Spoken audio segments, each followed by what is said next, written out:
प्रकरण 1 संवत 1900 से 1925 पुरानी धारा। गद्य के आविर्भाव और विकास काल से लेकर अब तक कविता की यह परंपरा भी चलती आ रही है, जिसका वर्णन भक्ति काल और रीति काल के भीतर हुआ है। भक्ति भाव के भजनों, राजवंश के ऐतिहासिक चरित काव्यों, अलंकार और नायिका भेद के ग्रंथों का तथा श्रृंगार और वीर रस के कवित्व सवैयों और दोहों की रचना बराबर होती आ रही है। नगरों के अतिरिक्त हमारे ग्रामों में भी ना जाने कितने बहुत अच्छे कवि पुरानी परिपाटी के मिलेंगे। ब्रजभाषा काव्य की परंपरा गुजरात से लेकर बिहार तक और कुमाऊं गढ़वाल से लेकर दक्षिण भारत की सीमा तक बराबर चलती आई है। कश्मीर के किसी ग्राम के रहने वाले ब्रजभाषा के कवि का परिचय हमें जम्बू में किसी महाशय ने दिया था और शायद उनके दो एक सवें भी सुनाए थे। गढ़वाल के प्रसिद्ध चित्रकार भोलाराम ब्रजभाषा के बहुत अच्छे कवि थे, जिन्होंने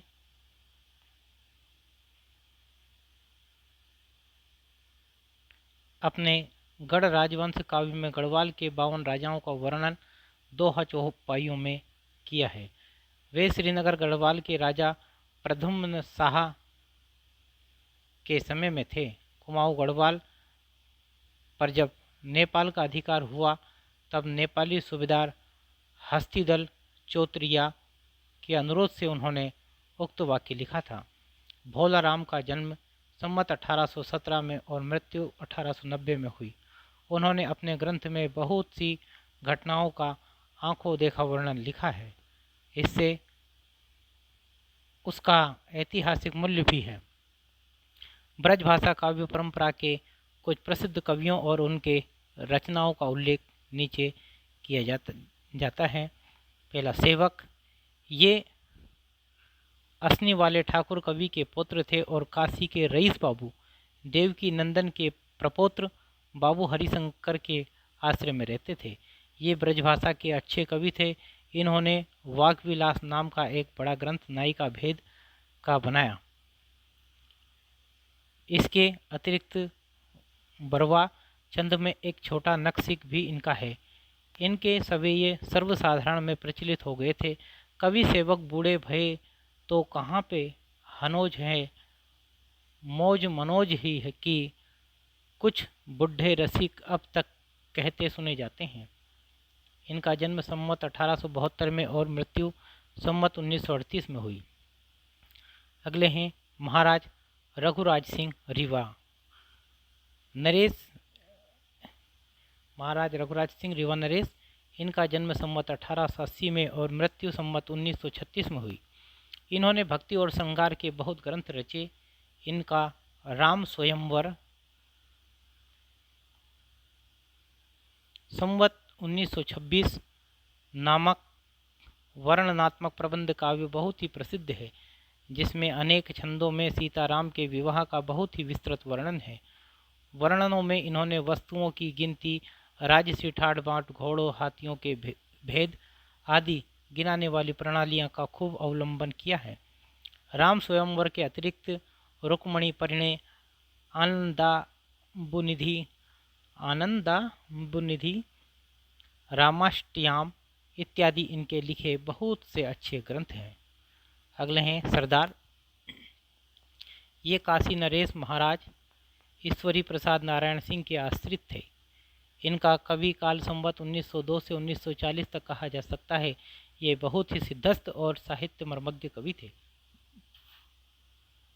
साहित्य सरसी, वाग्विलास, षड ऋतु, हनुमत भूषण, तुलसी भूषण, श्रृंगार संग्रह, राम रत्नाकर, साहित्य सुधाकर, रामलीला प्रकाश इत्यादि कई मनोहर काव्य ग्रंथ इन्होंने रचे हैं। इसके अतिरिक्त इन्होंने हिंदी के प्राचीन काव्यों पर बड़ी बड़ी टीकाएं लिखी हैं।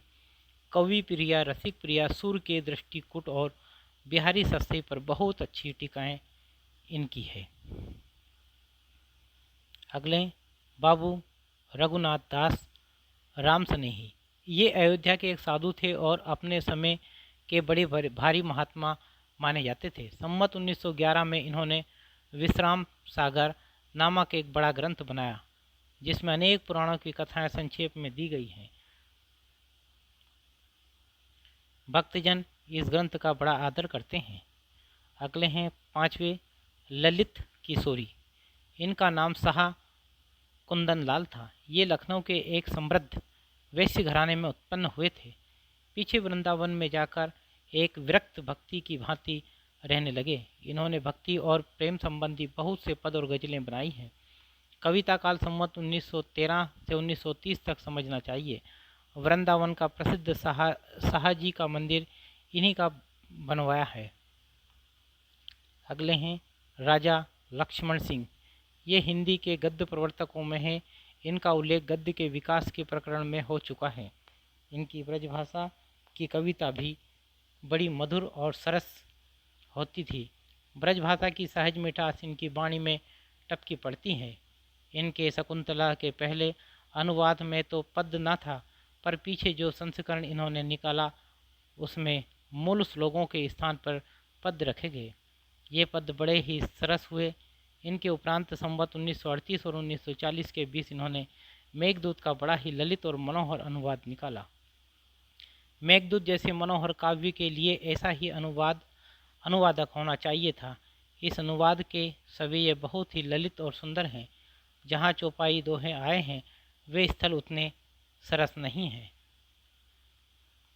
अगले हैं लाछीराम ब्रह्मभट्ट। इनका जन्म संवत 1898 में अमोड़ा जिला बस्ती में हुआ था। ये कुछ दिन अयोध्या नरेश महाराज मानसिंह प्रसिद्ध कवि द्विजदेव के यहाँ रहे। पीछे बस्ती के राजा शीतला बख्श सिंह से, जो एक अच्छे कवि थे, बहुत सी भूमि पाई। दरभंगा, पूर्णिया आदि अनेक राजधानियों में इनका सम्मान हुआ। प्रत्येक सम्मान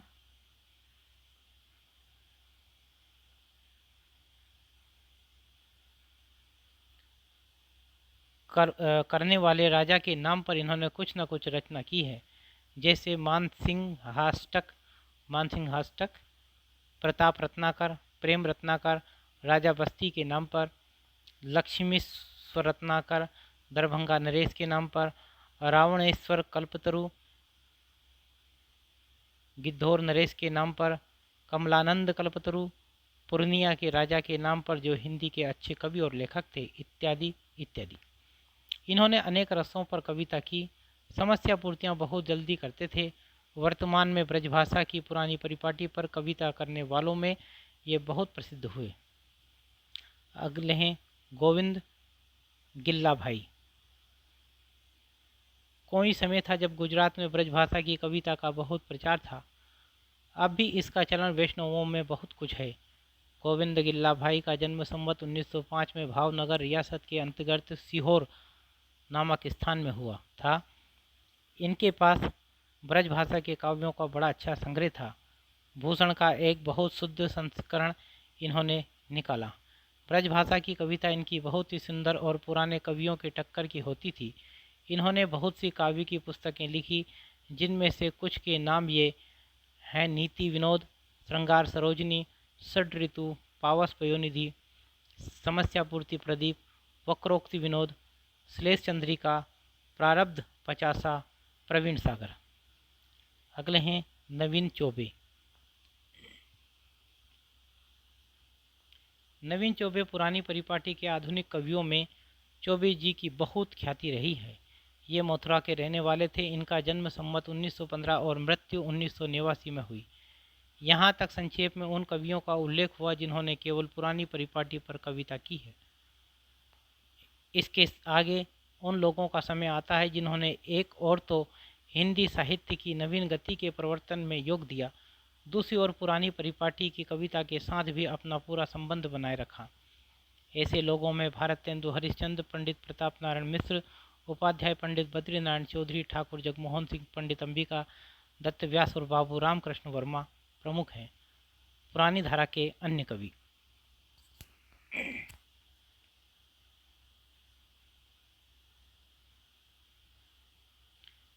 भारतेंदु हरिश्चंद्र।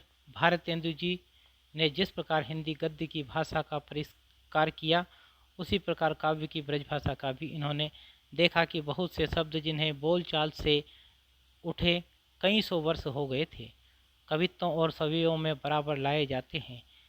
इसके कारण कविता जनसाधारण की भाषा से दूर पड़ती जाती हैं। बहुत से शब्द तो प्राकृत और अपभ्रंश काल की परंपरा के स्मारक के रूप में ही बने हुए थे। चकव्वे, भूवाल, ठायो, द्यू, ऊनो, लोई आदि के कारण बहुत से लोग ब्रजभाषा की कविता से किनारा खींचने लगे थे। दूसरा दोस्त जो बढ़ते बढ़ते बहुत बुरी हद को पहुंच गया था, यह शब्दों के तोड़ मरोड़ और गणंत के शब्दों का प्रयोग था। उन्होंने ऐसे शब्दों को भरसक अपनी कविता से दूर रखा और अपने रसीले सवेये में जहाँ तक हो सका बोलचाल की ब्रजभाषा का व्यवहार किया। इसी से उनके जीवनकाल में ही उनके सवेये चारों ओर सुनाई देने लगे। अगले पंडित अंबिका दत्त व्यास। भारतेंदु जी ने कवि समाज भी स्थापित किए थे, जिनमें समस्या पूर्तियाँ बराबर हुआ करती थी। दूर दूर से कवि लोग आकर उसमें सम्मिलित हुआ करते थे। पंडित अंबिका दत्त व्यास ने अपनी प्रतिभा का चमत्कार पहले ऐसे ही कवि समाज के बीच समस्या पूर्ति करके दिखाया था। भारतेंदु के श्रृंगार रस के कवित्व सवेये बड़े ही सरस और मर्मस्पर्शी होते थे। प्री प्यारे प्यारे तिहारे निहारे, बिना दुखियाँ आँखियाँ नहीं मानती है, मरे हूँ पर आँखें ये खुली ही रही जाएगी आदि उक्तियों का रसिक समाज में बड़ा आदर रहा। उनके श्रृंगार रस के कवित्व सवैयों का संग्रह प्रेम माधुरी में मिलेगा। कवित्व सवैयों से बहुत अधिक भक्ति और श्रृंगार के पद और गाने उन्होंने बनाए, जो प्रेम फुलवारी, प्रेम मालिका, प्रेम प्रलाप आदि पुस्तकों में संग्रहित है। उनकी अधिकतर कविता कृष्ण भक्त कवियों के अनुकरण पर रचे पदों के रूप में ही है। अगले प्रताप नारायण मिश्र। मिश्र जी समस्या और पुराने ढंग की श्रृंगारी कविता बहुत अच्छी करते थे। कानपुर के रसिक समाज में वे बड़े उत्साह से अपनी पूर्तियाँ सुनाया करते थे। देखिए पपीहा जब पूछी है पीव कहाँ, कि कैसी अच्छी पूर्ति उन्होंने की थी। बनी बैठी है मान की मूर्ति सी, मुख खोलत बोले न नाही नाह नाहा, तुम ही मनोहारी के हारी परे, सखियान की कौन चलाई तहाँ, बरसा है प्रताप हूँ धीर धरो, अब लो मन को समुझायो जहाँ, यह ब्यारी तबे बदलेगी कछु, पपीहा जब पूछी है पीव कहाँ। प्रताप नारायण जी कैसे मनमौजी आदमी थे, यह कहा जा चुका है। लावनी बाजों के बीच बैठकर वे लावनियाँ बना बना कर भी गाया करते थे। अगले हैं उपाध्याय बद्रीनारायण प्रेमधन जी। प्रेमधन जी भी इस प्रकार की पुरानी कविता किया करते थे। चर्चा चली बे की चलाइए ना को लेकर बनाया हुआ उनका यह अनुप्रास पूर्ति सवैया देखिए। बगियान बसंत बसेरो कियो, बसिए ते ही त्यागी तपाइए ना, दिन काम को तो हल के जो बने, तिन बीच वियोग पुलाइए ना, घन प्रेम बड़ाई के प्रेम अहो, बिथा बारी व्रथा बरसाइए ना, चित्त चेत की चांदनी चाह भरी, चर्चा चली बे को चलाइए ना। चौधरी साहब ने भी सर्वसाधारण में प्रचलित कलजी, होली आदि गाने की चीज़ें बहुत सुनाई हैं। कलजी कादम्बिनी में उनकी बनाई कालजइयों का संग्रह है। अगले ठाकुर जगमोहन सिंह। ठाकुर साहब के सवैये भी बहुत सरस होते थे। उनके श्रृंगारी कवित्व सवैयों का संग्रह कई पुस्तकों में है। ठाकुर साहब ने कवित्व सवैयों में मेघदूत का भी बहुत सरल अनुवाद किया है। उनकी श्रृंगारी कविताएं श्याम से ही संबंधी रखती है और प्रेम संपत्ति लता सम्मत 1885, श्यामलता और श्यामा सरोजनी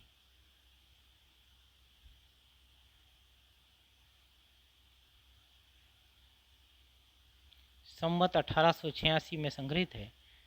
प्रेम संपत्ति लता का एक सवैया दिया जाता है। अब यों और आवत है सजनी मिली जाऊं गरे, लगी के छतियाँ मन की करी भांति अनेक अन्य ओ मिली कीरिय, कीजिए री रस की बतियाँ हम हारी अरी करी कोटि उपाय लिखी बहु ने हैं भरी पतियाँ जग मोहन मोहनी मूरत के बिना कैसे कटे दुख की रतियाँ। 15 से 18 पंडित अंबिका दत्त व्यास और बाबू रामकृष्ण वर्मा बलवीर। उनके उत्साह से ही काशी कवि समाज चलता रहा। उसमें दूर दूर के कविजन भी कभी कभी आ जाया करते थे। समस्या कभी कभी बहुत टेढ़ी दी जाती थी, जैसे सूरज देख ही सके नहीं घुग्गू, मोम के मंदिर माखन के मुनि में बैठे हतासन आसन मारे। उक्त दोनों समस्याओं की पूर्ति व्यास जी ने बड़े विलक्षण ढंग से की थी। उक्त समाज की ओर से यही शायद समस्या पूर्ति प्रकाश निकला था, जिसमें व्यास जी और बलवीर रामकृष्ण वर्मा की बहुत सी पूर्तियां हैं। व्यास जी का बिहारी विहार, बिहारी के सच दोहों पर कुंडलियां बहुत बड़ा ग्रंथ है, जिसमें उन्होंने बिहारी के दोहों का भाव बड़ी मार्मिकता से पल्लवित किया है। डुमराव निवासी पंडित नखछेदी तिवारी अजान भी इस रसिक मंडल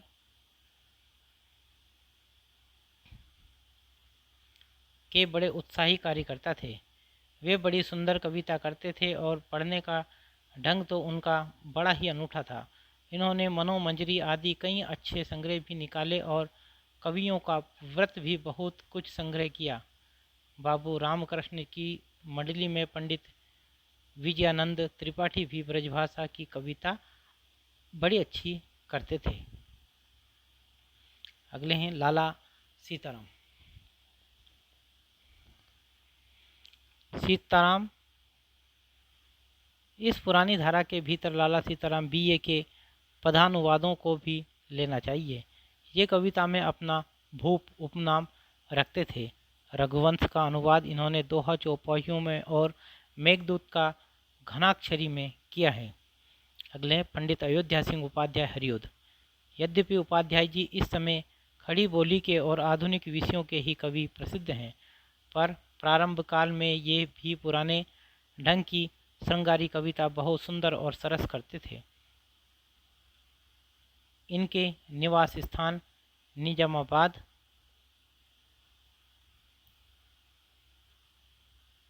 में सिख संप्रदाय के महंत बाबा सुमेर सिंह जी हिंदी काव्य के बड़े प्रेमी थे। उनके यहाँ प्रायः कवि समाज एकत्र हुआ करता था, जिसमें उपाध्याय जी भी अपनी पूर्तियाँ पढ़ा करते थे।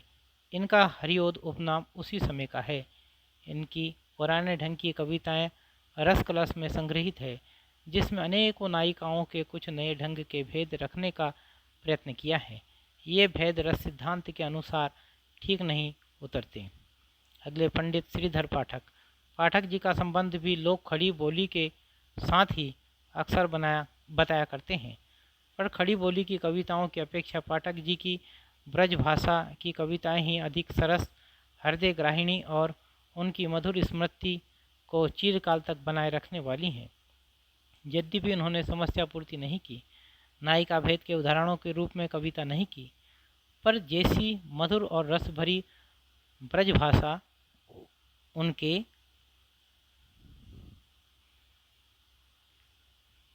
ऋतु संहार के अनुवाद में है, वैसी पुराने कवियों में किसी को ही मिलती है।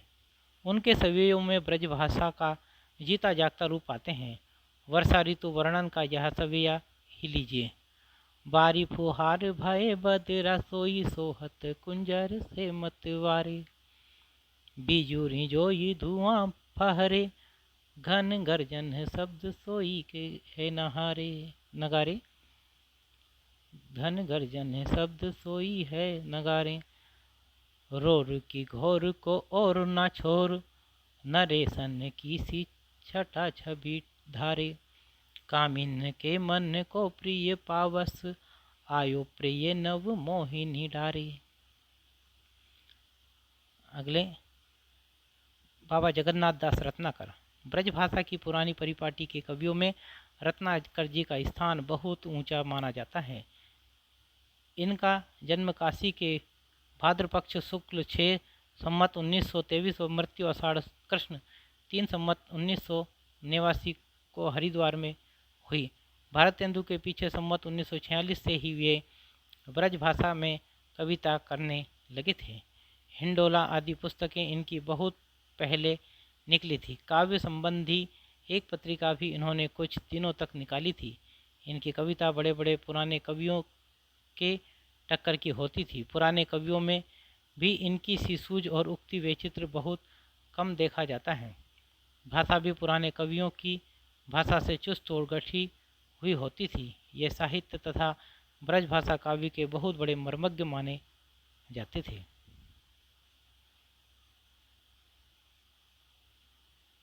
इन्होंने हरिश्चंद्र, गंगा अवतरण और उद्धव शतक नाम के 3 बहुत ही सुंदर प्रबंध काव्य लिखे हैं।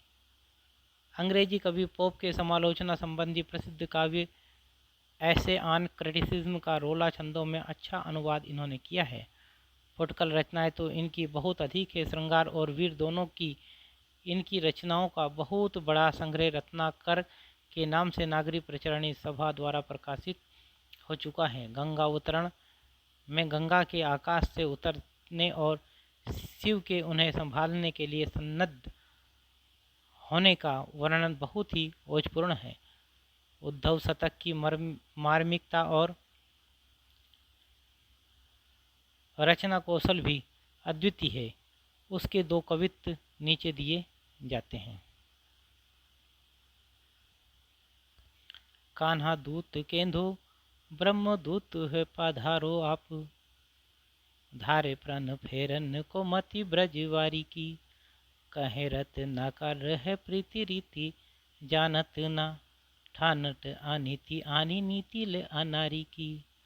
मान्यो हम कान्ह ब्रह्म एक ही कम हो जो तुम, तोहु हमें भावती न भावो न अन्यारी की। जेह बनी बिगड़ी न बारिधि ता बारिधि की, बोधता बिले हैं बूंद विवश बेचारी की। धरी राखो ज्ञान गुण गौरव गुमान गोई,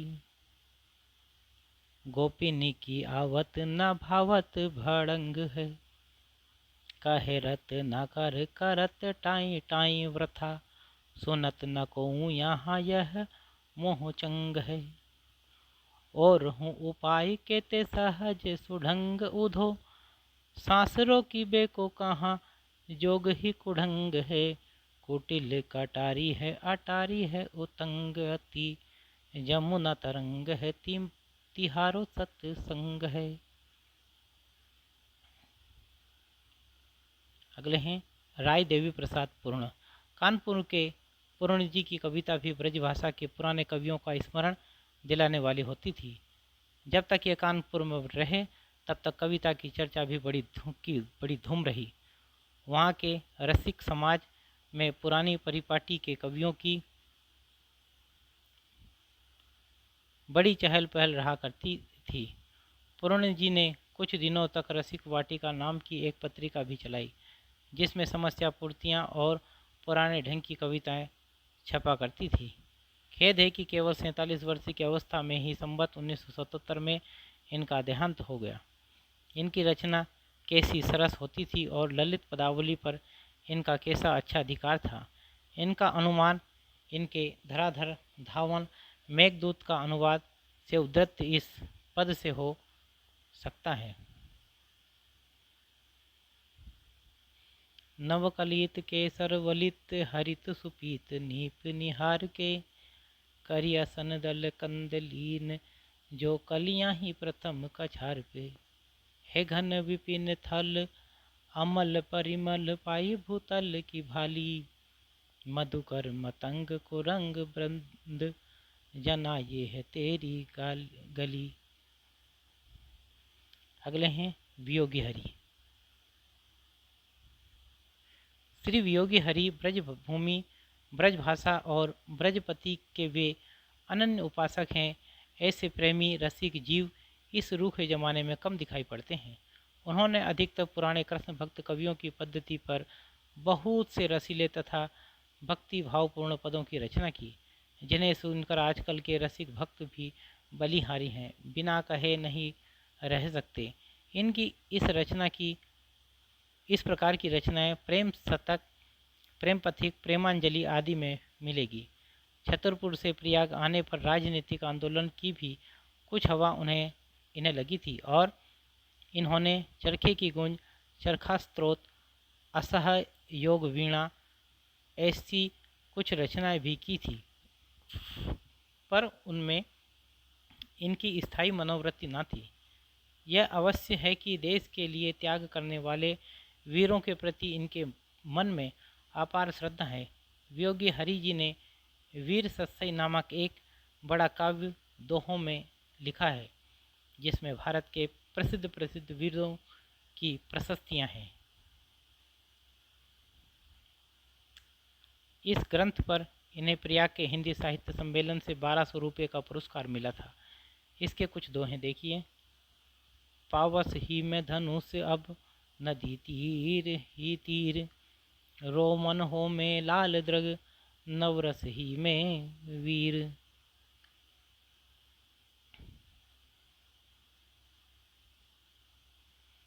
जोरी नाव संग सिंह पद करत सिंह बदनाम, होवे कैसे सिंह तुम करी सृगाल के काम। या तेरी तलवार में नहीं कायर अब आब, दिल ही तेरो बूझ गयो वामे नेक नताओ। अगले हैं श्री दुलारे लाल जी भार्गव। श्री दुलारे लाल जी भार्गव कविवर बिहारी लाल की परंपरा के वर्तमान प्रतिनिधि श्री भार्गव के दोहों की बारीकी साहित्य क्षेत्र में अपना कमाल खड़ी बोली के इस जमाने में भी दिखाती रहती हैं। बिहारी की प्रतिभा जिस ढांचे की थी, उसी ढांचे की दुलारे लाल जी की भी है, इसमें संदेह नहीं। एक एक दोहे में सफाई के साथ रस के स्निग्ध व वैचित्र से चमत्कृत कर देने वाली प्रचुर सामग्री भरने का गुण इसमें भी है। कुछ दोहों में देशभक्ति, अछूतोद्धार, राष्ट्रीय आंदोलन इत्यादि की भावना का अनूठेपन के साथ समावेश करके इन्होंने पुराने सांचे में नया मसाला डालने की अच्छी कला दिखाई है। आधुनिक काव्य क्षेत्र में दुलारे लाल जी ने ब्रजभाषा काव्य चमत्कार पद्धति का एक प्रकार से पुनरुद्धार किया है। इनकी दुलारे वाली दोहावली पर टीकमगढ़ राज्य की ओर से 2000 रुपये का देव पुरस्कार मिल चुका है। दोहावली के कुछ दोहे देखिए। तनु उपमन सह ही कहाँ बिठुरन झंझावत, उड़ियो जात उर तरु जबे चलिबे की ही बात। दमकती दरपत दरप दरी दीप सिखा दूती दे हैं, वह दृढ़ इक दिसी दीपत यह मृदु 10 दिन दीसनी सने हैं। झर सम दीजे देश हित झर झर जीवन दान, रुकी रुकियों चर सास सरिस देवी कहाँ सुजान। गांधी गुरु ते ज्ञान ले चरखा अनहद जोर, भारत सबद तरंग पे बहत मुक्ति की ओर। अभी थोड़े दिन हुए अयोध्या के पंडित रामनाथ ज्योतिषी ने राम कथा लेकर अपना रामचंद्रोदय काव्य लिखा है, जिस पर उन्हें 2000 रुपये का देव पुरस्कार मिला है। आधुनिक विषयों को लेकर कविता करने वाले कवि जैसे स्वर्गीय नाथुराम, शंकर शर्मा, लाला भगवान दीन पुरानी परिपाटी की बड़ी सुंदर कविता करते थे। पंडित गया प्रसाद शुक्ल सनेही के प्रभाव से कानपुर में ब्रजभाषा काव्य में मधुर स्रोत अभी बराबर वैसे ही चल रहे हैं जैसे पूर्ण जी के समय में चलते थे। नई पुरानी दोनों परिपाटियों के कवियों का कानपुर अच्छा केंद्र है। ब्रजभाषा काव्य परंपरा किस प्रकार जीती जागती चल रही है, यह हमारे वर्तमान कवि सम्मेलनों में देखा जा सकता है।